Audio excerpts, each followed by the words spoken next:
Yes, ladies and gentlemen, it's Tuesday, and that means it's time for the Wrestling Inc. NXT after show. And have we got a good one for you? We've got lawyers, we've got hold harmless agreements, and we've even got some stuff happening in the legal offices of the police. It's a documentation kind of episode of NXT, and we're going to get right into it. But before we do, I'm Jack Farmer, and I'm being joined by none other than This Is Nasty and the NIC Demon Diva. How you guys doing? Alfred, we'll start with you. How you doing today? Oh, better than Issa when she saw you, so I'm doing pretty good. I'm seeing my mic is low, Ricky. Thanks for the heads up here. If I get too loud, let me know. But Issa, how are you doing? You must be thrilled to see me. I feel like I was backstabbed. I feel like I was set up worse than Tony D'Angelo tonight. I don't know what happened. I go to log into the stream and I see Jack there. What is this? What is this? I need a lawyer. I need a lawyer present for this conversation. Yeah, you need Luca to help you out with this one. No. Then I'd rather represent myself. Okay. Any lawyer with no sleeves is a bad sign for your case if your lawyer doesn't wear sleeves. That court team still does slap, though. I'll tell you that. It really does. Well, we have to talk about that, but when it hit, I was like, "Ooh, this is good." Back, man. I popped so hard for that thing when I heard it. I want to give a shout out to everyone who's joined us, obviously, live. Make sure to like, comment, share, subscribe, 5-star reviews, all that good stuff. But before we get started with the show, we've got some news. Alfred, tell us what's going on. Yeah, we have a little bit of news. You know, it's not the normal fast news day. It's a slow news day. I feel like this is the calm before the storm of D-Day tomorrow when we find out will he or won't he with CM Punk. But we're going to focus on WWE right now, and it appears as if WWE RAW, which will remain 3 hours, is considering making the third hour more adult. Nick Khan was speaking at a JP Morgan event, and the impression given was that WWE is currently considering making hour number 3 adult. Of course, last year there were those reports that WWE had absolutely decided to go TV-14 until that was walked back, and WWE decided that it wasn't really worth it as much now that they're making more money and whatnot. But it looks like that's back on the table. Maybe a more TV-14 third hour. Are you here for it, Issa? Yes, of course I'm here for it. You know, I'm the queen of non-PG, so yeah. I'm excited for this. I think it'll be a great idea. Mix it up, give people a reason to tune in or to stay around. You know, I think that we need to keep things PG. I don't like making things all messy with language and blood and violence and TNA. We should just keep it all wholesome and clean and something that we can show to kids and grandmas. That's what I want. That's what I want my pro wrestling to be. Just kids and grandma stuff that they're going to be comfortable with. I'm just kidding. Of course I want it to be more adult in the final third hour. Who does? Got you, Issa. He just loves triggering me, you know? He loves triggering me. Yeah, it's I think that'd be great for them to do. I think in general with Raw being so long, they should divvy it up into almost like, I think they should have almost like 3 separate shows. I mean, not completely separated, but it should feel like 3 separate chunks of TV you're watching, because 3 hours is a long time to be watching anything. So I think it's a great idea. Yeah, I kind of like the idea of, and I see that my mic's a little low, look to work on that, but I do like the idea of if they're going TV-14 to do it in 1 hour, I think that would force them to be more disciplined. 3 hours of TV-14 could be a bit much. And I think when people think of TV-14, they automatically go back to the Attitude Era. Like, well, now everybody's going to be pregnant with a hand. But I don't think it's going to be over the top like that. I think they're going to pick and choose moments. There have been some times. Tonight, there were some moments where I thought, man, this would be so much better with some blood. So there are times where I do think that a TV-14 type rating would be good as long as they don't overdo it. And it's not necessarily so that they can cuss and so that they can bleed all over the place, but so that maybe they can use some of those things to accentuate their storylines. Okay, when you said this would be so much better with blood, did Moxley manifest in your living room? Because I heard that's what happens when you wish for blood. Only if you say it 3 times. Yeah. In the bathroom mirror. we each can say it twice before we get Moxley. Do not say it a third time. It's like Bloody Mary, but you had to stand there with like a razor blade and say my forehead. Yeah, you're when you say it 3 times, the lights has to be off. When you turn the lights back on, your forehead cuts open and he just comes out of that cut. Like, it's crazy what happens. That would be an interesting episode, like if they did a Saw movie with John Moxley, where the Jigsaw guy doesn't even get halfway through the rules of the game before Moxley's bleeding everywhere. Yeah, that would be actually incredible. He's like, I'd like to play a game. Wait, slow down. Wait, I'm not ready yet. I didn't read the rules yet. Do over. This isn't stop it. You're ruining it. I worked really hard on this, guys. That would actually be hilarious. Well, let's get into NXT. It is now. Like, oh my god. I'm so upset, guys. Go. And the little puppet just like rolls out slowly on the room. He just turns around. I'm never inviting you back. You're such a jerk. Oh man. Let's chat about NXT. And before we do, I always like to give a little roll call shout out to everyone who's in the chat, like Lego Brick Collector. We got Wildcats, J.R. Smith, James Curtis, Alicia A., Gary Richards, Hefty Lefty. A lot of these names I don't notice on Raw. You guys don't watch the Raw after. Kelvin Alexander, Mary Angel. You guys are Ricky Zaldivar. I recognize you. Thanks so much for being in the chat. Make sure to just hit us up with a bunch of comments and things as we go forward. Before we talk about the show, too, I want to confess something to everybody, because sometimes, I listen to podcasts and it's apparent and they don't admit it. But I took a break from NXT, guys. I didn't watch NXT for the past few months. I'm going to be honest with you. And I love that, because you're seeing it with fresh eyes. I'm looking forward to your takes. I actually, as I was watching today, I was thinking to myself, because I'm a big believer. I think sometimes in pro wrestling, we feel like we get a medal of honor for watching everything every week, all the time. Right. But I think it's important to sometimes just step away for a little bit and refresh. And that's what I did. So I haven't watched in a couple months. And let me tell you, I had a great time watching this show. This was a really fun show. Yeah. Like, I don't know if this is all of them, but I was like, wow, this show's really fun. I tweet a lot of times, like, don't sleep on NXT. And you know what?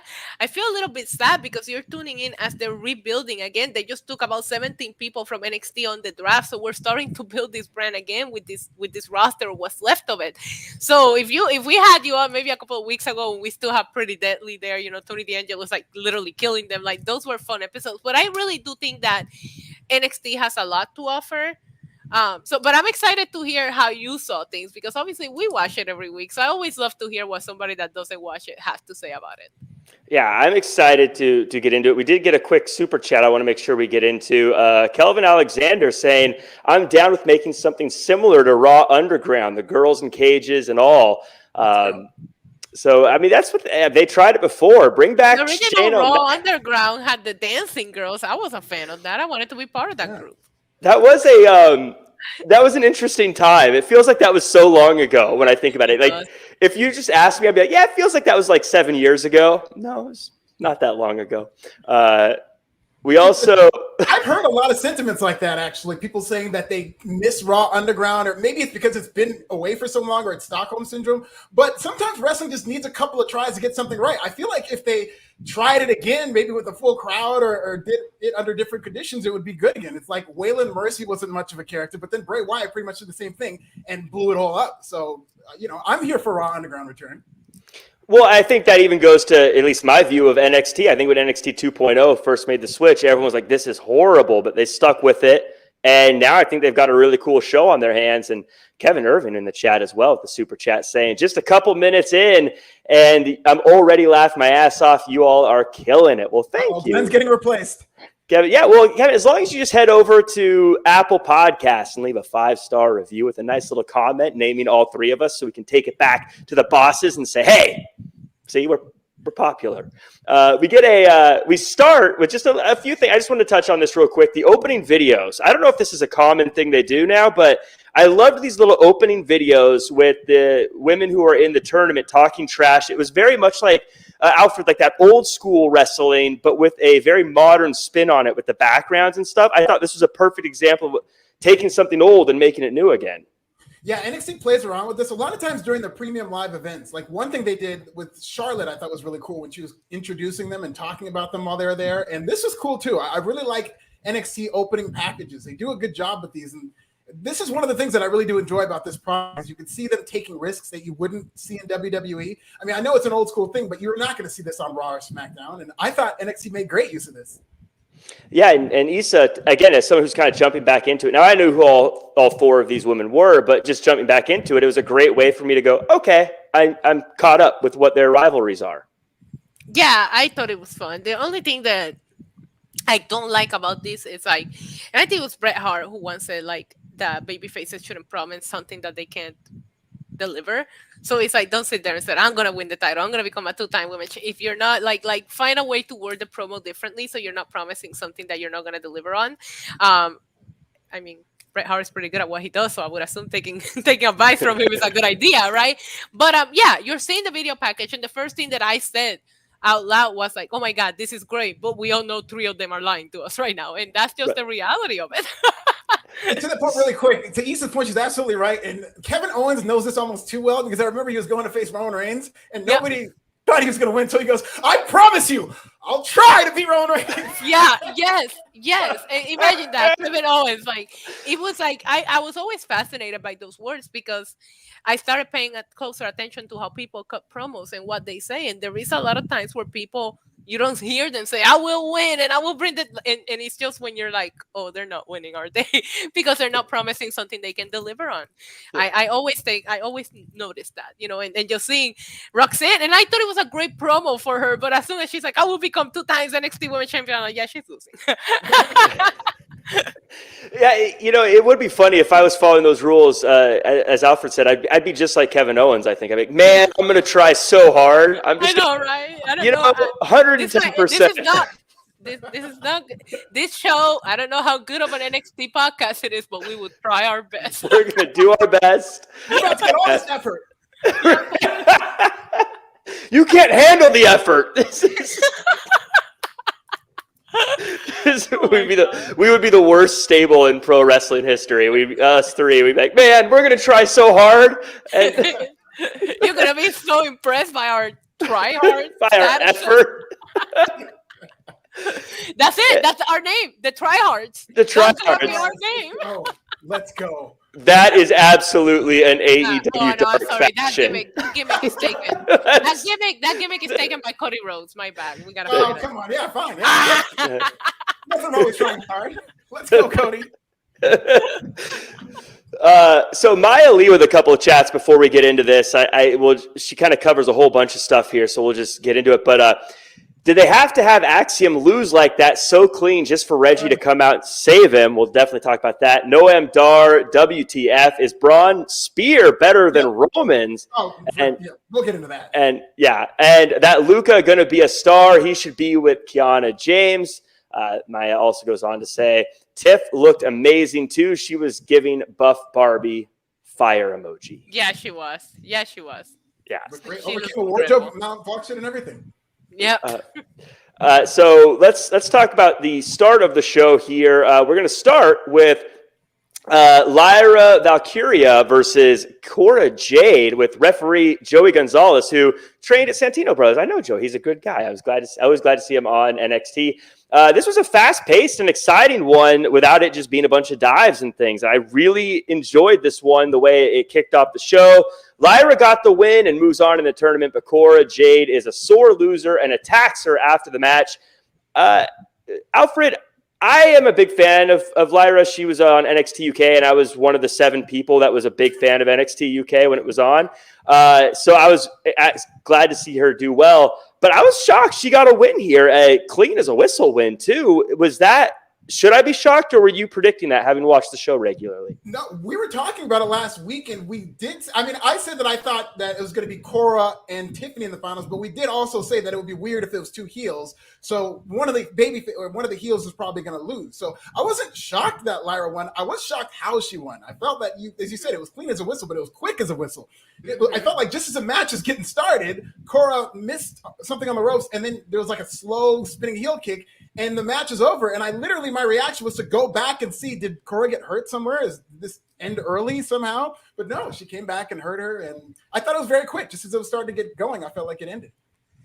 Yeah, this was, again, I do think it was very fast paced. Like I said, it wasn't dives and things, but it felt like they were constantly moving. They weren't doing any of those sitting in a sleeper hold for 5 minutes or anything like that. And so the whole time I was glued to the screen. I know a couple people talking to how it wasn't necessarily a perfect match in that regard, but whatever.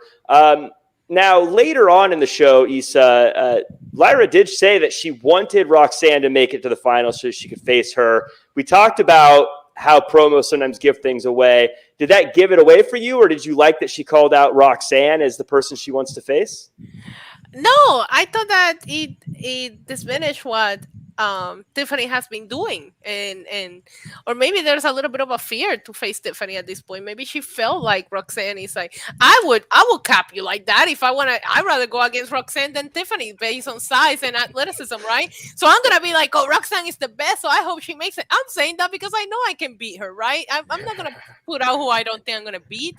But listen, to each their own. I didn't like the ending of this match. I did agree with you. I thought it started solid. I'm like, oh, we're in for a good one. The ending was so anticlimactic. I thought it was a fake ending. I was like, did somebody botch this? Like, how did this happen? And Cora did have a little bit of bleeding going on, but I don't think that was enough to like, end the match. My question is, are we going to play the injury factor later on? Is Cora going to take her place? Is she going to be able to make it to Battleground? Or are we doing a Cody Rhodes story with Lyra now where she's going to go on and face against all odds at Battleground? Very curious to see how this plays out.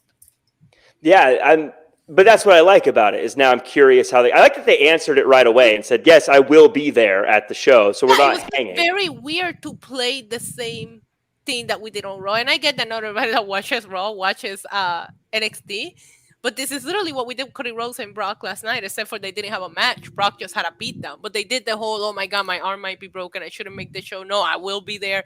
It felt very deja vu from last night. That's still fresh in your mind because that was a show-long storyline for Raw, was this injury. And it was funny because Cody doesn't want to talk to anybody. He doesn't want to say anything about his injury. Yet Mackenzie Mitchell's right in Lyra Valkyria's grill, like, so what's a medical update? And then she's just telling her. And so it was just kind of like a very jarring, like, wow, this baby face is snitching already. Yeah, right. Snitching on herself. Yeah, it is funny. It made Cody seem like kind of a jerk. Like, yeah, why can't you just talk to people? I mean, it's their job. They're supposed to interview. I think maybe I'm biased, but I think it made Cody seem like less of a snitch. He said that guy, he's so tough. He doesn't want his enemies to know where his injuries are. It is kind of smart, but I mean, Brock, he knows where the injury is. I mean, come on. Yeah, he knows looking at Cora. he hit him with a keg for crying out loud. Kelvin with the super chat. Lyra is a hell of an athlete. Plus, she's cute. We got a emoji with little hearts all over it. Wildcat saying Bloodline is so over. They are definitely over with everybody. Let's move on as we get on to something that took up the whole show. I didn't know when I was going to talk about this part because it literally took up the whole show. Very similar to Cody Rhodes and Brock Lesnar on Monday. But Dijak versus Dragunov here. I think this was great. Yes. I mean, the show opens up and we get a kick right in the face, which is probably how Issa will greet me if I ever run into her in person. I feel like this is exactly how that would look. But later during an interview in the locker room, Dijak then attacks Dragunov. Eventually, at the end of the show, they're beating each other up on the way to sign their hold harmless agreement. Issa, I thought this was fun. It was violent. It was everything pro wrestling should be. Walk me through it. I'm going to need somebody to start a tally of how many faces that garage door has taken. Because, my God, it's the second most dangerous place in NXT after the parking lot. It's do not go near that garage door. Your face will get slammed into it. It's the rules. I don't make them. I thought this was a lot of fun. I like Dragunov. And I wish and I say this all the time, Jack, but I wish we talked about how he's probably one of the last people to beat Gunther. And he doesn't get brought up enough. So he shouldn't be intimidated of a guy of Dijak's size, right? And I feel like tonight we got that Dragunov again. The guy that don't care what size his opponent is, he's gonna give it his all.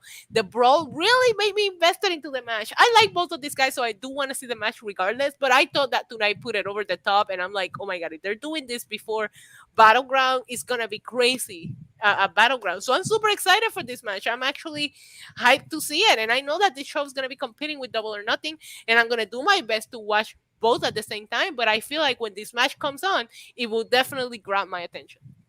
Yeah, Dragunov, again, as one of 7 people who watched NXT UK, I mean, that guy can take a beating. Like, Yeah. I mean, he can. And I know Dijak can dish it out. So I am very eager to see these guys. And this Alfred, again, is someone kind of parachuting back into NXT, sold me right away because I see that this is a very violent feud. And I'm like, these guys are going to kill each other. Sign me up. Yeah, that's exactly what it is. And my favorite thing about Dragunov is his face. He's got some of the best facials that just convey all this rage and pain and anger, and I think he's so good at that. And it's funny, this is a feud I was talking about when it comes to more blood. I was convinced that by the end of the show, the way they were trying to kill each other, somebody was going to bleed and they were going to sign that hold harmless in blood. I thought that would have been the icing on the cake. Yeah. But I'm being greedy here because I thought everything they did was great. And last week, we were kind of complaining about this because I did think it was bizarre how they were doing this torture chamber segment, and I didn't know about this. And I'm not a fan of giving away too much physicality before a pay-per-view match. I'm really not a fan of last man standing matches, but I cannot wait to see this last man standing match because I feel like they booked it perfectly. Like, this is one of the best builds to a last man standing match in that it's like they're beating each other so bad on TV that it's like, we're going to have to do this until somebody can't get up. And that's perfect. That's a great way to tell the story. So I can't wait. Yeah, and these guys, sometimes with last man standing matches, they have the match and you're like, okay, that was the end of it. They did their finish or whatever, and the person couldn't get up. But these are 2 guys that I think when one of them can't get up, you're going to, of course you can't get up after all they've been through.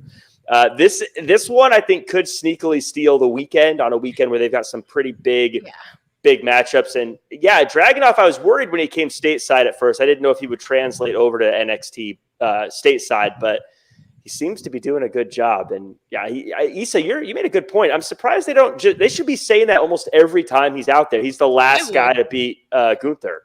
I would if I was him. My God, I'll be flexing on that all day long. Yeah, especially with what Gunther has become right now. It's a good one to have on your belt. You know, it's a nice notch on your belt to say that you were able to do that. Yeah, absolutely. And that was a great match too. Like that Gunther versus Dragunov match, the last. Oh my God, so good. Yeah, they did one on UK and in one for the stateside. And both of them were just. I watched one was legendary. I watched them all for UK. Like, and you know what? I'm not part of your 7-person club, but that match. It will 8 people if you watch. But that match was so legendary that you got people that didn't watch NXT UK just tuning in and going out of their way to find it because so many people were talking about it. I was one of these people. It's a little bit crazy if you really think about it, how far NXT UK has come up. Like, you see Gunther, you see Rhea on the main roster. Now you see these guys in NXT. Like, it really is incredible. I remember a few years back, 2015, 2016, Triple H talking about how NXT had taken over WrestleMania. And I'm like, we're having that happen right now with NXT UK. It's really taking over NXT and the main roster. And you love to see that. You love that for them because the uncertainty of what was going to happen to some of this talent when this brand dismantle, and to see them now doing so well, I'm so happy for all of them. I mean, really, I'm glad you said that, Issa, because I was going through this, and almost every single segment or match had an NXT UK person in it. And so as I was watching this, again, being a fan, I was like, I was so proud. I was like, I had something to do with it. I was like, I'm so proud of you guys. You've worked so hard to get here, even though I had nothing to do with it. But I think it was Rhea who mentioned like how many people were involved from NXT UK at WrestleMania weekend. And when you start like really looking at the tally, you were like, holy crap. And just seeing what a big role she played and Gunther and both nights of WrestleMania, like it's crazy just to see that they came from NXT UK. It's awesome. Again, super happy for them because I remember how uncertain everybody was about everybody's statuses after they dismantled it and they're thriving. Love that for them. Yeah, that was NXT UK. You will be missed. Hopefully NXT Europe comes back eventually. But speaking of NXT UK, we had a matchup between Axiom and Dabba-Kato. Previously, Axiom unmasked Reggie, but now he's got a big mountain to climb, and Axiom tries to stick and move, but he gets stuck and then thrown around pretty hard. Kato gets the win and continues to beat down Axiom, only for Reggie to come make the save. The crowd is chanting, hug it out, but Axiom is hesitant. Issa, as someone who's jumping in here, I mean, my guessing here is that Axiom and Reggie had issues, and now there's a level of respect here. But what's going on, and did you like how this went down? No, I'll leave that to you. I think we all owe Axiom a big. I don't know what we need to send him, flowers, edible arrangement. I don't know what he's into. A math book. Yeah, he unmasked scripts, and one of our biggest issues with scripts was the look. The mask. Like, Reggie is a talented individual. He doesn't need all these gimmicks and all these things to be great at what he does. I was very happy to see Reggie just show up as Reggie today. Like, that's how you should have done it to begin with. I'm excited to see what he does. The match was great. Commander Aziz looked great here, but overall, I'm very, very curious about what we do with Reggie from here on now. Can we still save him from scripts, and can he be great? Yeah, if we keep this presentation and forget that scripts ever happened. I'm willing to forget. Are you, Alfred? Yes, I am, and Jack's never seen scripts apparently, so we could all just wipe this out of our whole memory. Yeah, we don't even need to. We don't even need to mention it to him. I was on social media, so I've seen the mask. Damn it! Damn it! That's the worst part. Yeah. But Alfred, do you want to see Axiom and Reggie like tag team? What do you want to see from these guys? Not necessarily, because I was surprised at what they did here. They were building something between Axiom and Scripps, but to just throw Axiom and feed him to Dabba-Kato like this, watching this when it was happening before Scripps came out or before Reggie came out, I was thinking like, this could have been anybody. Why squash Axiom like this after all they've done with him? But I get why they did that, because now they're going to tease Reggie and Axiom getting together. But I don't know. Like, I love that Reggie's back. I'm very happy to see Reggie back. The fans love him because he's from the main roster, and so he's going to get that huge pop and whatnot.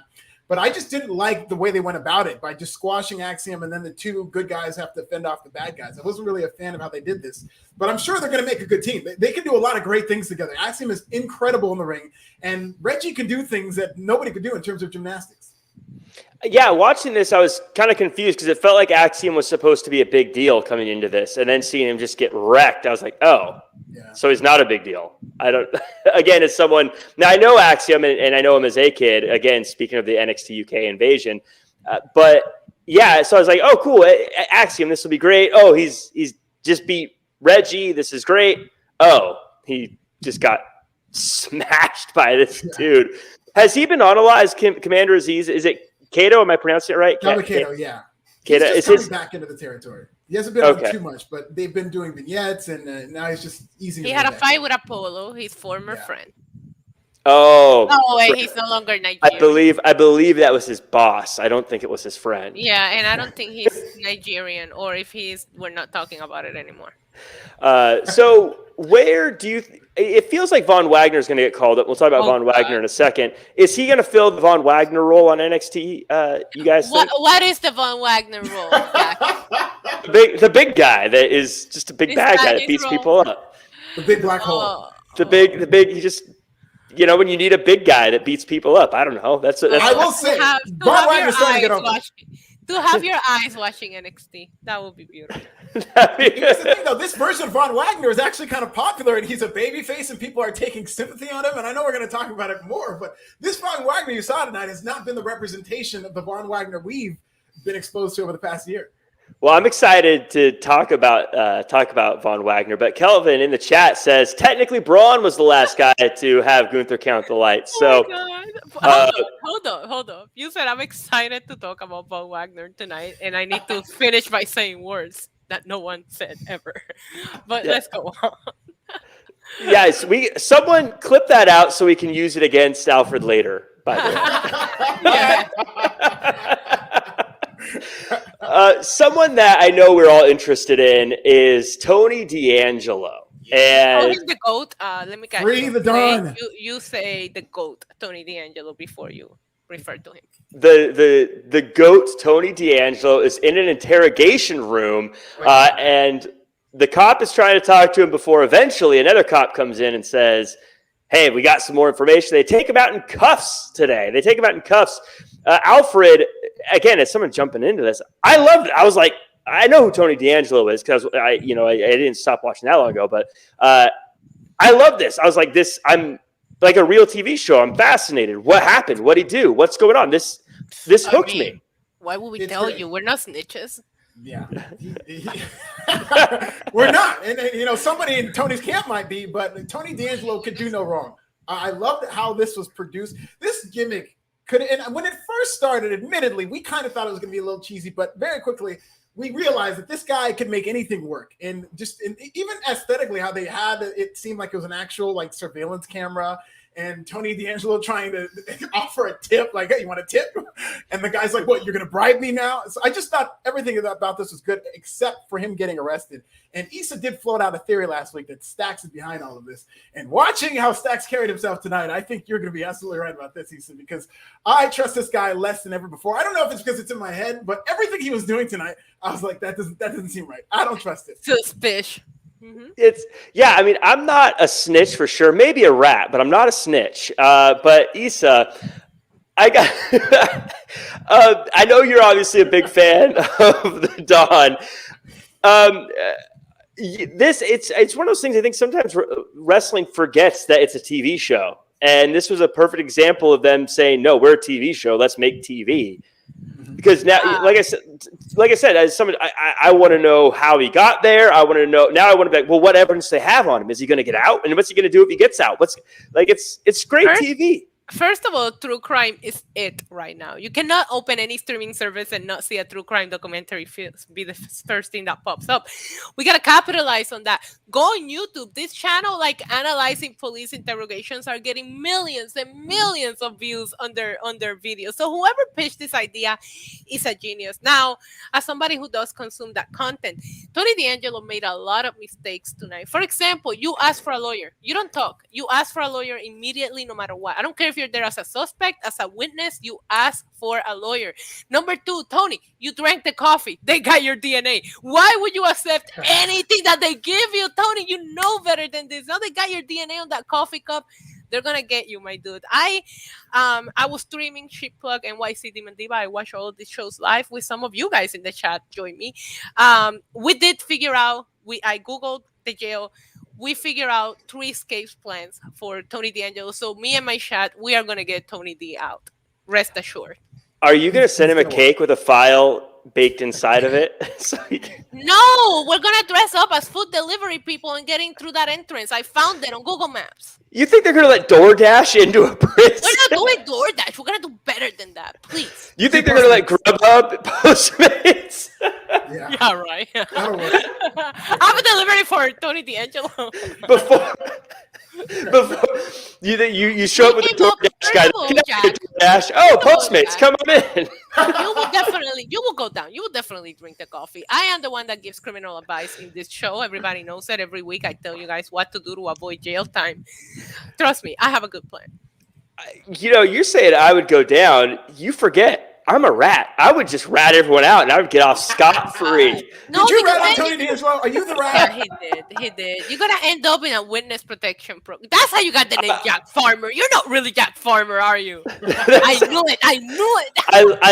I left a life somewhere on the other side of the country after selling out You are an informer. Oh, no. I'm just saying I'm for sale. That's all it is. Jack, you've just been added to our suspect list. Yeah. Stacks and Jack. That's what it is. I will not answer any more questions about NXT in this podcast without the presence of my lawyer. Thank you very much. So coming up next, I did want to talk about Issa. What were you doing the day that Tony D'Angelo was doing guilty things? Tony D'Angelo never did guilty things, so I don't know what you're talking about.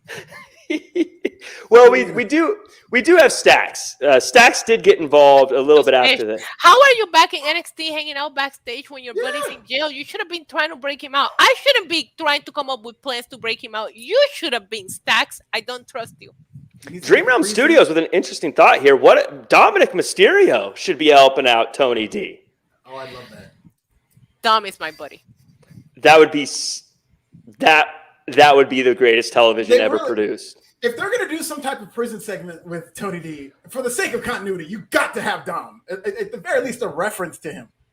Yeah, it's just what if it shows Tony in a cell and it shows the wall and it says like Dom was here, like scratched on the wall. There you go. That would be amazing.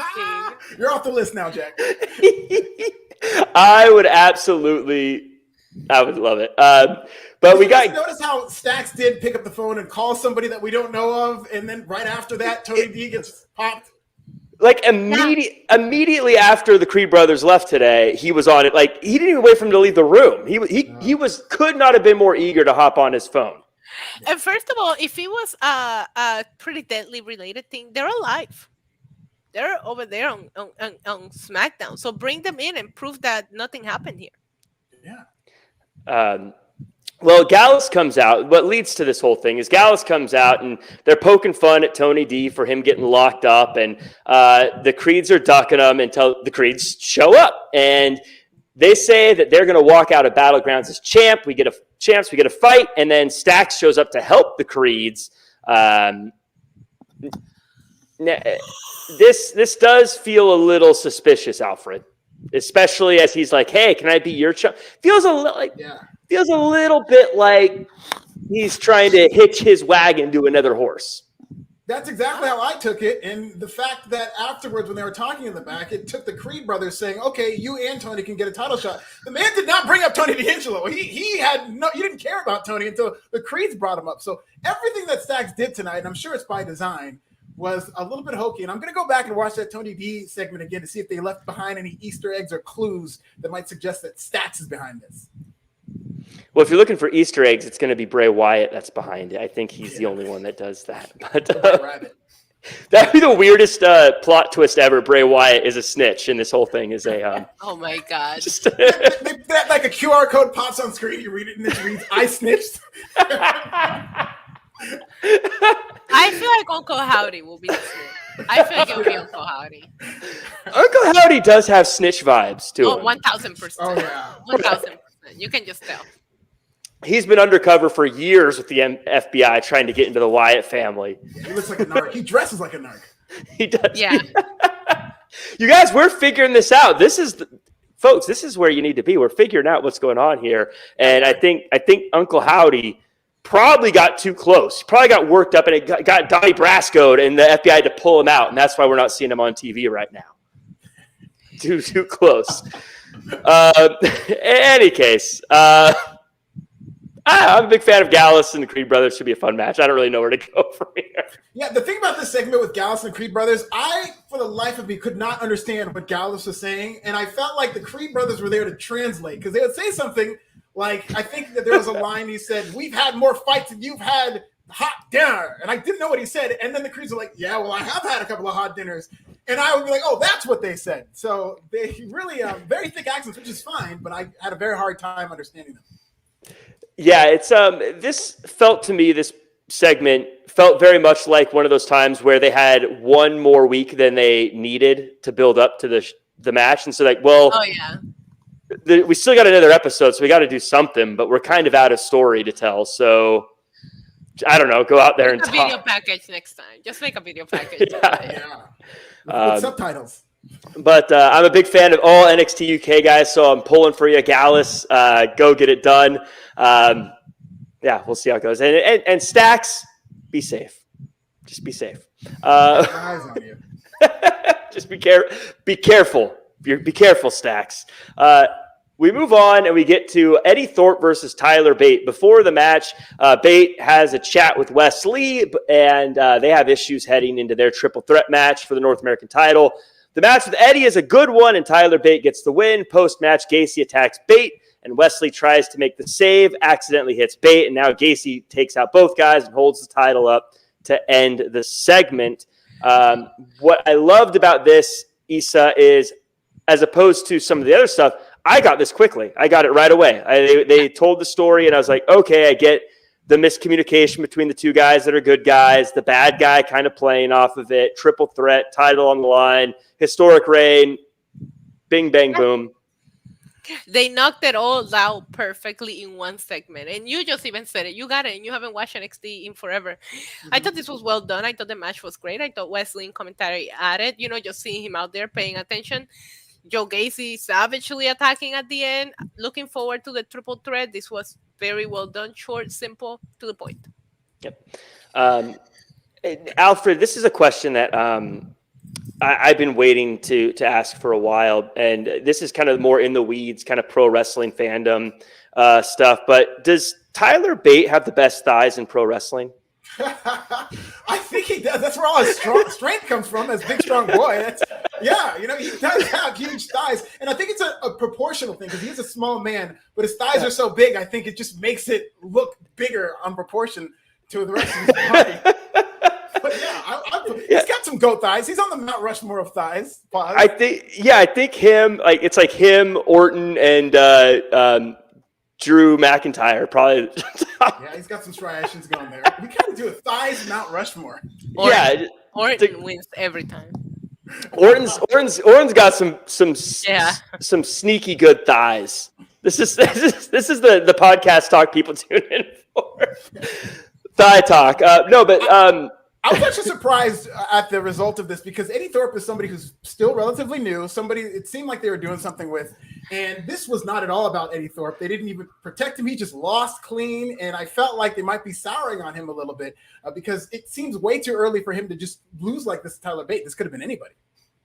Yeah, that's what. Now I thought they said on commentary that Thorpe was undefeated going into this match. Yeah, I think he's had a few showcase matches, and really kind of out of nowhere, they just fed him to Tyler Bate to the point where when Tyler Bate faced Eddie Thorpe, I was like, why are they gonna? I was assuming that Eddie Thorpe was gonna win this match, and maybe Wes Lee was gonna come in and cost Tyler Bate or whatnot. But I was shocked to see Eddie Thorpe just lose clean. Yeah, going into this and I guess coming out of it, to your point, I thought the same thing. The way they were talking about it, I was like, oh, this is going to be one of those things where, like, JC tries to get involved and Wesley tries to stop him, and then the miscommunications cost Bate the match, and they do the whole, like, what did you do? I'm upset with you. But seeing Thorpe lose was kind of surprising. But I wanted to say, this is where I'm going to say it. I don't know if it's because they work in the PC together all the time, all these people, but it feels like a lot of these wrestlers, like all of them have very good chemistry together. I don't know if it's, like I said, because they're working together in the same PC all the time, whatever, but Eddie Thorpe and Tyler Bate, like they were clicking. I was like, well, I'd be happy to see this one come back again. But again, I don't know what the plans are for Eddie Thorpe. But Issa, what were your thoughts on this segment? I gave you my thoughts on this segment. If you want my thoughts on Eddie Thorpe, I will tell you that I don't. On Eddie Thorpe, you don't really like Eddie Thorpe? I'm not invested in him yet. Not yet. Well, I'm a big fan of Eddie Thorpe. I like Eddie Thorpe. I always forget who he is when he comes out. I like Eddie Thorpe. So, what you like? Well, that's just me. Carl Fredericks. I liked him as Carl Fredericks. I don't know about this Eddie Thorpe character, but when he was Carl Fredericks in New Japan, I call him Eddie Thorpe. Eddie Thorpe. That's what I call him. Well, I should say I'm a big fan of Carl Fredericks. That's why I'm supportive of Eddie Thorpe. So it's carrying up. I knew who he was as Carl Fredericks. I'm not behind this Thorpe character yet. Kelvin's, by the way, saying, no, Jack, that would be Nikita Lyons' $1 million. Okay, Kelvin's right about that. Yeah, but we're talking about guy type. No girls allowed in the Thigh Guy Club. That's the rule. So this is the male Mount Rushmore. I guess like that. No girls in the Thigh Guy Club. There are rules to the Thigh Guy Club. Like you have to wear tights that show the thigh. You can't wear pants. You got to show the thighs. It's a very intricate and detailed. Yeah, and I think we need to have like Randy Orton choke a bear with his tights, just because I thought about it multiple times. Like the Revenant, he'll win an Oscar for it. Oh my God. You know what? I will say. Yeah, but he's not gonna let that bear get away with anything. If he's Randy Orton, that bear's not getting away with that. You know what I'm saying? As they mentioned on NXT tonight, John Cena has a #1 movie in the world. Batista has a #2 movie in the world. Let's get Randy Orton choking some bears for the #3 movie. Let's go. Randy Orton strangles a cocaine bear with his thighs. I have actually thought about this. I'm sorry, but I have. I would go to see opening weekend a movie, Randy Orton hitting the RKO on a giant bear and then choking it out with his thighs, just for the outlandishness of it. On a loop for 2 hours, and I will watch it. Could you imagine Cocaine Bear like roar and then just bam? Yo, everyone's dressed normally, but Randy Orton's like in the woods in his wrestling gear for some reason. Got his thighs out. Oh my god. Oh, well. In any case, we get Noam Dar versus Nathan Frazier. And again, these two guys, I just crushed it. I was blown away by how Nathan Frazier is incredibly fast. And I'm a big fan of Noam Dar. Alfred, kind of going back to what we just said, was it a weird decision to have Noam Dar, the champ, lose right before his defense on the go-home show? I didn't have too much of a problem with it, especially with the heel, and because I think Noam Dar is going to retain, and I really hope he does, because I think he's doing a great job with that Heritage Cup. But I didn't have too much of a problem with it. I did like the match. I like the fact that it began maybe the first minute or so as like a mat wrestling match, and then they just turned it up from 0 to 60. And these two worked very well together. I'm a fan of Nathan Frazier. I'm glad they're doing a little more with him, but I do think they need to really start kind of investing in him. I didn't really like that TV show he did because they didn't really let him do anything with it. He was just kind of there. But I really like Nick Frazier, and I think he should have been figured into this. And I also like the fact that with this Heritage Cup, the big thing is the second. So they're making this a very unique division where you have to have a second. So they're making it more like a rounds fight, whether it's like an MMA or a boxing match. Yeah, they did a lot of these in NXT UK, and I grew to really love the Heritage division. It's a weird kind of rule set, but once you get into it and you understand like how it works, it becomes really fun to watch these matches. Issa, what are your thoughts on the Heritage Cup? Are you interested in these rules, or does it just sound like... I recently became familiar with this. I started looking more into it now that Noam Dar and the Cup has been featured more in NXT TV. I don't have a problem with it. I love the idea of having to defend it because a lot of times you see these people win these trophies and we never see them again. So I love the idea of this trophy having to be defended. I thought this was a fun match. I don't know how I feel about him losing, but I'm looking forward to him versus Dragon Lee Sunday. Yeah, Dragon Lee is gonna tear it up no matter what he's doing. You already know. Yeah. It doesn't matter who he goes against. It's gonna be a great match. Awesome. Issa, do you have a prediction on who you think Noam Dar's second is going to be? Who I think what? Who is because later it showed him looking for someone to be in his corner. Oh yeah. No, I have no idea. Alicia Fox. Bianca Belair. Alicia Fox. Bianca Belair is going to be Noam Dar's. Or Lash Legend or Jakara. Who else we got? You don't want to see Alicia Fox come back so we can hear that iconic Alicia Fox. Oh, I'd love to see it. It's just, Noam's got a type. And I'd love to see Alicia Fox come back if that is a second. That'd be a great moment. I mean, he had a pal in NXT UK, Shaw Samuels, who's always super funny and entertaining. I was a big fan of his. I don't know if he'd get quite the response that like a surprise return would get because I don't know how well known he is stateside. But if he comes back, I'd be happy to see him just because I was a big fan of his. But yeah, I don't know who's gonna who's accompanying Dragon Lee. Did they say it? It's gonna be Nathan Frazier. Or Nathan Frazier is yeah. Okay, so you need. Well, I would think it's going to be a fella, so they could have some kind of. It's going to be a black woman. I'm telling you. Hopefully, it's Alicia Fox. I'd be cool with that. I'd be happy with Alicia Fox coming back. I think that'd be great. But let's as we continue on, Kelvin. By the way, great comment here. Jack is correct. I might just leave that one. Stop. Just leave that one up there for. He's going to pin it. And Keith George saying, "Who are the other 5 NXT UK fans?" It was so good, but yeah, you could tell there wasn't a whole lot of. If you live tweet NXT UK, you didn't get quite the interaction that you got when you did it for anything else. This was the most confusing segment of the show for me. This next one, Hank Walker versus Tank Ledger. They come out together. I'm told they're a tag team. I thought they were going to tag. Yeah. They're having a match. Even Booker T is like, I don't really get why this is happening.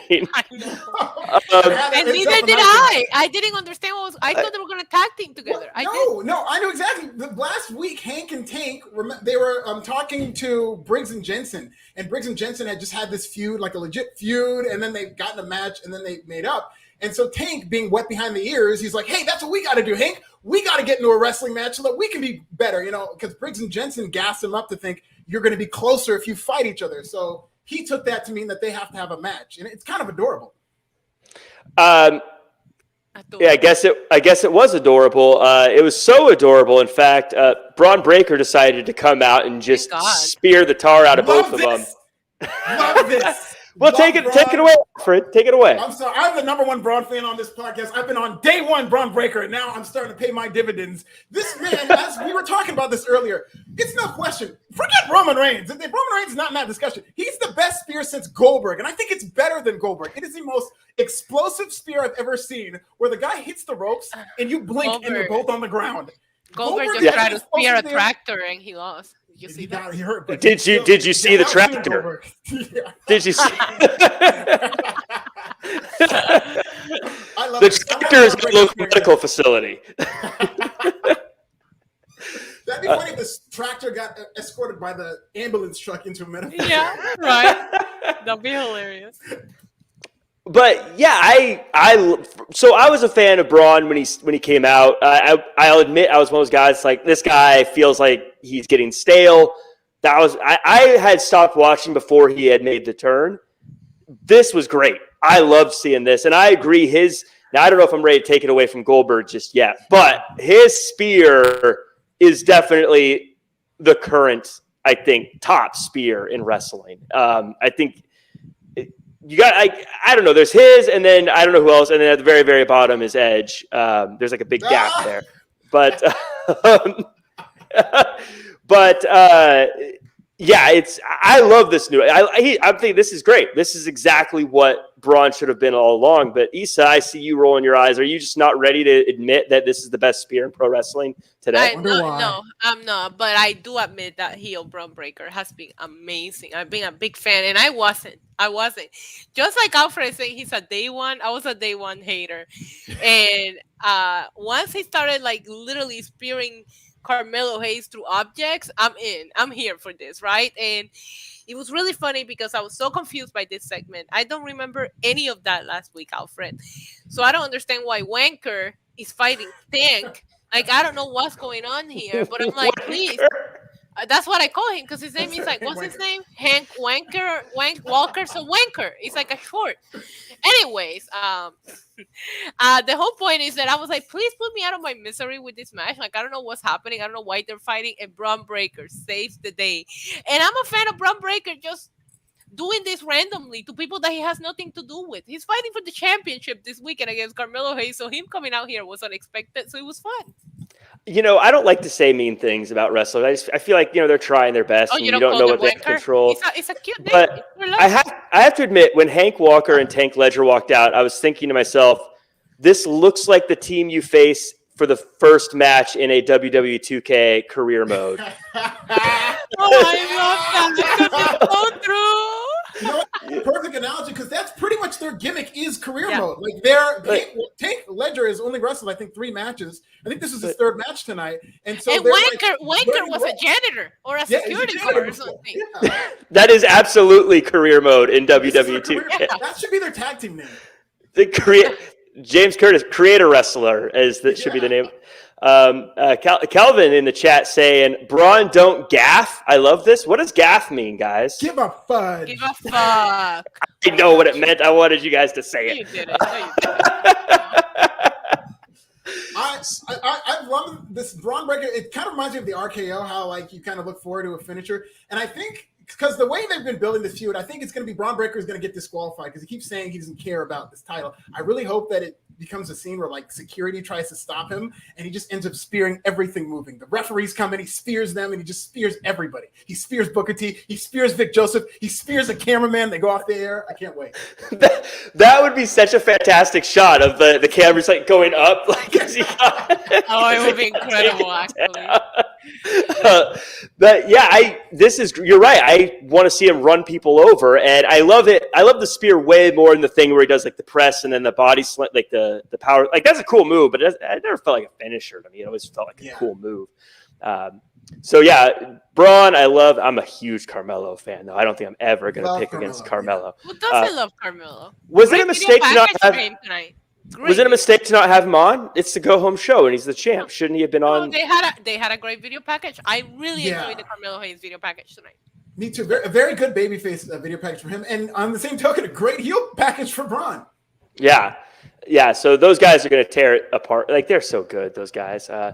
Kevin Irvin, by the way. We got 5 of the 7 viewers of NXT UK here in the chat. What a crazy coincidence. I love that. I know Kelvin likes NXT UK. Liked, yes, that's right. It's Why can't you still like something that's no longer Yeah, exactly. hanky tanky slander. I love it. Thank you. So Thank you. Gigi Dolan and JC Jane come out. Gigi Dolan comes out and she cuts a promo. JC Jane comes out. I feel like this was for me, having not been watching for a while, because I feel like they pretty much just told the story of how they got here, and they basically said where they're going.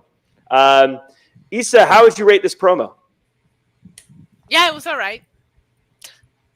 It was all right. I thought they were going to set up something for Battleground. I'm actually kind of glad they're doing an NXT on NXT. Weaponized steel cage match. I'm looking forward to it. I mean, a lot of the promos have felt a little bit of the same dicks at each other. So I'm just ready for them to just like kind of end the feud and see who is the best one. That's unfortunate. Good. No, go ahead. I'm sorry, Jack. Well, I was going to say, what I love about it being next week instead of at the show at Battleground is it's something, not to fire shots or anything, but something some other people could learn, is that sometimes you can use payoffs to make another show good instead of putting 45 matches on a single show that goes for 6 hours. Great point. So that's why I'm like, oh, this is great. That means Battleground will be fun, and I'm going to have a great show to watch on Wednesday instead of them going, well, we blew our load. I don't have anything left for the next shows. I completely agree with thoughts? That. I definitely agree that it's good to kind of spread these out, but I was surprised that this was one of the matches they picked for a TV match because of how long this feud's been going. But at the same token, given how long this feud's gone, and this is a blood feud where they're going to wrestle their third rubber match, it doesn't feel as hot as I think it should feel. Right. Especially based on the crowd reactions. It's like these two women hate each other. It's become personal. They're talking about their families. They've done everything right. I just feel like the pieces maybe aren't there for people to really get invested, because if we're talking about this weapons cage match and you're at the end of this blood feud, I would expect a lot more heat for it, and I just didn't see it. Do you think it's because they drug it on too long and people are kind of over it? It could be that. It could be maybe somebody's in trouble because they didn't mention. We talked about this briefly last week. Gigi's been wilding out a little bit on IG stories, kind of talking about how she wishes she was her old character from the Indies, and that got brought up tonight. They didn't reference her IG story, so I think Gigi might be doing the job next week. Social media is a dangerous place. Get in trouble, guys. Nothing ever good comes from social media, by the way. Yeah. Every time you think like, oh, this is going to be a great thing to say. Nope. It's not. It's not. Especially on IG stories. Yeah, surprisingly, IG stories have become the place to get all the stuff that you wish you didn't say. Used to be Twitter. Now it's headed over to IG stories. Yep. Because people don't think you can screenshot them, I guess. Delete them. I don't know. My favorite thing is somebody super famous posting one and deleting it. It's like, you have millions of followers, so at least have like 10,000 people. So even if you deleted it like a minute later. Yeah, everyone saw it. It's too late, and they're gonna. Yeah, it's. CM Punk is the master of trolling on Instagram stories. He's so. CM Punk. And to your point, I'm sure he knows that people see it. He's like, oh, but I took it down. Yeah. But my favorite thing is when people just don't understand that you just.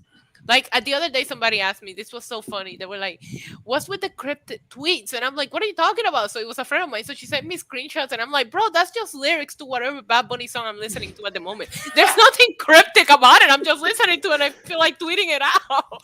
And she was like, oh. Issa, okay, you got to tell me, what is the line from a Bad Bunny song that would sound like a cryptic tweet? Because I feel like all his songs, the parts I understand anyways, are all like take a selfie, say cheese. I don't know what's so. A lot of it. Trust me, a lot of it. Okay, I don't really know. I guess I don't know what he says.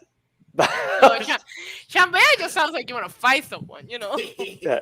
Because I guess the whole time I'm just kind of like dancing to it, so I don't really know. But someone who's not doing any dancing is Luca Crucifino Esquire, because he just got beaten up by Von Wagner. This from what I understand, is Von Wagner was defending the honor of Stone, and then during the match, Wagner's rolling, and then Lucas starts making fun of a picture of Von Wagner, and so then he gets so upset he beats him up until he gets DQ'd, and then attacks him again. Issa, is Wagner going to get sued? Should he be worried about this? I'm not worried about it. I don't care. I know you're excited to talk about Von Wagner, and I'll leave all the excitement to you because I could care less. They're doing this whole free agent thing with Von Wagner. Then they're doing a little bit of like, I don't know. We were talking about it a few weeks ago where they're just like really picking on a real life story where he was bullied, and it's just not clicking for me. And then today they went in a complete different direction. So I don't know what they're doing with Von Wagner. I'm confused. And this lawyer without the sleeves, he deserved the beating that he got. Yeah, I get the idea of like you take a job and you give it to a wrestler and that's their character, but I didn't buy for a second that a lawyer would want to get into the ring with someone. Alfred, I feel like the whole point of being a lawyer is that you use the pen and your words so you don't have to fight. Yeah. And that's the heat for that gimmick. And I happen to like Luca. I'm not very familiar with him, but he made me laugh. I loved him taking the picture like, look at this freak. Look at this freak. I thought the guy was hilarious. I think there's something there. But you're right, Jack. Now that I think about it, he should be like every match, he should be threatening to sue to get out of the match. Like that would be a great gimmick. And I will say this. We make fun of Von Wagner a lot of this podcast. He's not my favorite. He doesn't have the most charisma, but I feel like WWE or NXT is starting to will him into a position where the people are caring. Something about this picture storyline, which was great seeing you recap it because it made me realize how ridiculous the story really is. Yeah. But people are actually starting to get into it where they're cheering and they chanted, "You messed up," when Lucas started making fun of the picture. So there is something to this, and it's 100% creative that's getting Von Wagner over. It's not like Von Wagner cut this great promo or did anything. They just came up with an idea, which admittedly is kind of ridiculous, but I feel like it's starting to connect with people. I mean, maybe it's because a lot of people have had their pictures made fun of. And so, like, I can relate to that. I wish I was a big guy like Wagner and I could beat people up for making fun of my picture. I feel like the thing I want to make fun of, though, is why is Stone carrying an actual photograph in his pocket? Like, who does that anymore? Is he going to get called up on his landline phone at home and turn on cable? I don't know. Like, what's this guy doing with a picture? Von Wagner next. And it's not even like a small one in the wall. It's like a giant photo from a photo album that he keeps in his pocket. Why? They haven't told us anything either. They're going to build up to this big reveal as to why Von Wagner is so embarrassed of this picture. So in any case, it was interesting. I at least understood what was going on there, so I was into it. But I thought Wagner was getting called. Did he get drafted? As a free agent, which I kind of like. I like the fact that he's a free agent, so he's kind of hanging out in NXT, and that's the story. Like, we got to get you called up and whatnot. I haven't seen that before, and I think that's a pretty good way to go in terms of you got a free agent. Usually that means they just won't see you ever again. But they are bringing up the fact constantly, this guy's a free agent. At any minute, he could leave for the main roster. So it does give him a little something different. I actually like that too, because especially someone like him, I think it allows him to bounce between rosters until something sticks, which then gives him an opportunity to do well as opposed to, well, we're putting you on this brand. I hope we find something for you. Good luck. Alicia's saying a couple of weeks ago they were looking at one of his photo albums and that picture was near the end. Yeah. So he stole it out of the photo album? I'd be mad at Robert Stone. I mean, why'd you take my photo? That's weird. That's creepy. I'm surprised it wasn't stuck to the photo album. You know how old pictures get stuck and you can't get them out of the photo album? Yeah. I mean, what would you guys do if I was like, yeah, by the way, Alfred, here's a picture of you I have? You'd be like, yeah, I wouldn't be with that. I mean, it depends on the picture, but I wouldn't. I'd be like, how did you get that picture? If it was like a baby picture of you, like or a childhood picture, you'd like, if it's like ultrasound.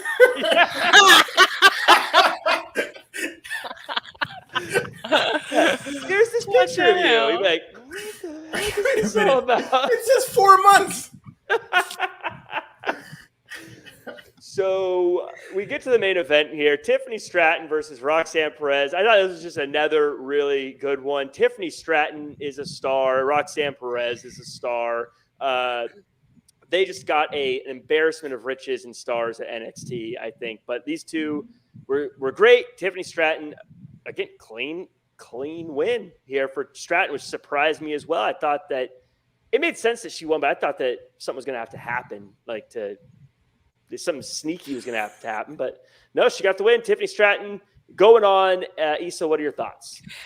I really liked this match. On the beginning, though, I thought that Roxanne was really out wrestling Tiffany Stratton. And I was like, I'm going to need Roxanne to come down to Tiffany's level a little bit, because we do know that Roxanne has been wrestling a lot longer than Tiffany. Once they found it, once it clicked, this match got really, really good. It didn't feel like nobody was out wrestling anybody. It felt like they were in the same level. There was a lot of really good false finishes. That moonsault to finish the match was just perfection. Like, Tiffany hit that so beautifully. And when she tried to hit the first one and Roxanne got out of the way and she ended up just flipping and standing, oh my God, she's so athletic. I'm a big fan of Tiffany. I picked Tiffany to make it to the finals. That's why we were wondering last week, Jack, that Cora wasn't going to make it, just because of the fact that it would have been weird for them to put two heels. So that's when I was like questioning whether Tiffany was going to make it. I think that Tiffany still has to develop in the ring, but I can totally see her already becoming champion and developing as she has a reign. So we'll see what happens here on Battleground. But overall, I was a big fan of this match. I was definitely a big fan of the finish. I'm a huge Tiffany fan. I think this was great for her. Great showing. What, Alfred, what was your thoughts of Tiffany getting the win here, and what's next for, I guess, a hooded person attacked Roxanne Perez. Yeah. Who is that? What's going on? That? Very interesting. We'll see who it is. I was kind of trying to make out her body type or who this could be. I'm trying to think of all the people who disappeared and might be back. I mean, it's too early for Nikita Lyons, so we'll see who it is. I'm very intrigued by this. But I like this match. I thought this was actually a very good main event, and I really want Tiffany Stratton to win. I mean, it has to be her. Like, with all due respect to Lyra Valkyria, like, Tiffany Stratton is ready to be a champion. Maybe not wrestling-wise, but with Tiffany, she would be a great character and a great champion as a heel, and somebody who I think they should give a stable to when she's champion. And she could really level up as a character, as a champion. I think that would be great for her. Lyra, I don't see what you do with the belt other than like kind of defend it every week, just kind of like what Roxanne Perez already did. So Tiffany would be something a little bit new. And I think she would be excellent with like a Mean Girls stable as the champion and overseeing all that. I think it'd be great. I hope this hooded woman is in her stable. Calvin saying Tiffany has won all of her big matches clean. Yeah. Tiffany, now I'm not saying she's the same person here, but Tiffany Stratton, I think, eventually, if she wins and it continues to be dominant, will have a similar quote-unquote problem that Roman Reigns does, where she's a bad guy, but everyone loves her. You know what I mean? Reigns doesn't have any problems except for Sami Zayn and Kevin Owens as of right now. Thank you. It's well, and the Uso. Yeah, she has a lot of problems. He has no problems. Listen, You want him to have problems, but he doesn't. Cody Rhodes is his biggest problem. He's taking that title back. He's got a and Kevin Owens is going to try really hard against him too. So that's also an issue. Oh, that's a big problem. All that effort. He's got to deal with the effort. All right. A lot of effort against him. I did say Kevin Owens and Sami Zayn were a problem. So, but I think that she's going to be one of those people that she's going to do all the things that are supposed to make us boo, and we will, but we all love Tiffany Stratton. You know? How and I can think you eventually not? we'll start cheering for her, even though she's doing mean things. And when she's like saying she's better than us, like, yeah, you are. Yeah. I try hard, but I don't try that hard. I don't try. We got a couple people, Julian in the chat saying Davenport in the Blair Davenport. Yeah, A lot of people have said that. Okay. That makes sense. A few people saying Davenport. I guess it makes sense. I don't have a better solution, so I guess. At first, I thought it was going to be Cora Jade, but I was like, that doesn't make sense. And then she's, I think, bigger than Cora Jade was. So, in any case, fun show, fun episode. I really enjoyed it. Before we sign off, I'd like to get your guys' final thoughts. Alfred, we'll go with you first. What are your final thoughts on this episode, and where can the world find you online? I thought this was a very good episode. I think, Jack, to come back into NXT, you couldn't have picked a better episode. I thought it was a good go-home show. And this is a theme with NXT. They're very good at go-home shows in terms of building up these final matches. Even that after epilogue that we saw with Dragunov and Dijak just makes you excited for this card, let alone that match. So I thought it was a good show. I have very little complaints, a couple, but I thought this was very good. Find me on Twitter at This Is Nasty. Come on to Pro Wrestling Bits. I interviewed Stone Cold Steve Austin, and tomorrow morning I'll be speaking with somebody where if I said the name, you wouldn't believe me. So subscribe to Pro Wrestling Bits. It's going to be a very fun week. Something big is dropping this week on Pro Wrestling Bits and on Forbes. That is, see, you're a pro because you say I interviewed Stone Cold, but the next one is so big, you won't believe it. So if it's bigger than Stone Cold, who could it be? I don't know. I'm going to go. Reigns. I didn't say it was bigger than Stone Cold, but to some people it might be. You never know. To some people it might be. You're saying he's going to make Stone Cold look like a chump. Wow, this is crazy. That jobber Stone Cold tease he saw last week. No, but it is a good tease. I'm going to go give it a follow now. I got to go check out this interview. We also got a couple of super chats before we get to Issa Kelvin saying Tiffany is a wholesome bad guy. She does the voice perfect. Like every time she's talking, I'm like, oh my God, she's got this character just down. And a big shout out to Kevin Irving, who says, I've been struggling for a while and Wrestling Inc. has been an escape for me. Thank you for everything you all do, especially for putting a smile on my face and making some days a little bit better. Kevin, I can't stress enough just how important it is for us that you show up, and we appreciate you so much for being here. Thank you for taking the time to come through and sending us a message. Issa, let me know your thoughts on the show and where can the world find you? Yeah, thank you, Kevin, for that. That was an awesome super chat. I love reading that, and I always love the support of all of you guys. You pull up here, even when Jack Farmer is here. So I gotta give you so many props. Anyways, I thought tonight's episode of NXT was great. It was a lot of fun. I had a good time. I'm excited that Tiffany moved on, and I am looking forward to Battleground.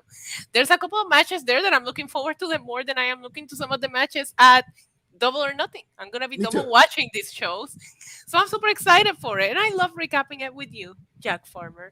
Anyway, wholesome end of the show.